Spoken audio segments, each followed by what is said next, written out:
अमित शाह जी, फिर ये सिलेंडर की लाइनों की बात होती है, लोग अपने राज्यों में कहते हैं कि सिलेंडर की किल्लत है, सरकार की प्लानिंग में कहीं ना कहीं कोई कमी रह गई।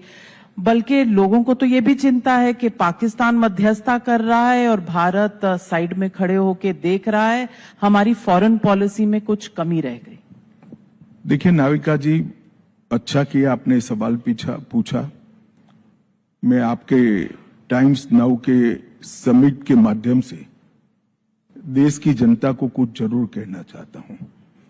जैसा कि आपने शुरुआत में कहा है, वैश्विक संकट है। हमने देखना पड़ेगा कि पूरे विश्व भर में क्या हुआ है। यूरोप में पेट्रोलियम प्रोडक्ट्स के दामों में 20 से 30% की एवरेज बढ़ोतरी हुई है। यूके में 7 से 13% की हुई है। ऑस्ट्रेलिया में 18% की हुई है। अमेरिका में 17 से 34% की हुई है।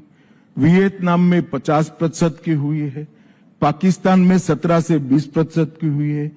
कंबोडिया में 19% की हुई है और नाइजीरिया में 40 से 48% की दामों की वृद्धि हुई है। भारत शायद एकमात्र ऐसा देश है पेट्रोल डीजल के दाम में 0 बढ़ोतरी के बाद हम सप्लाई कर रहे हैं।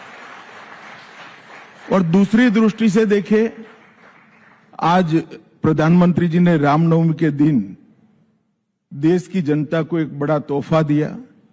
पेट्रोलियम कंपनियों का घाटा बढ़ता जाता था, ऐसी स्थिति ना आ जाए कि उनको दाम बढ़ाने पड़े, इसलिए सरकार ने अपने राजस्व में कटौती कर एक्साइज ड्यूटी को कम करने का काम किया है। और शायद ही कोई दुनिया में देश ऐसा हो जिसने पूरे संकट का बोझ अपने पर लिया है, क्योंकि हमारा अर्थव्यवस्था ठीक चल रहा है।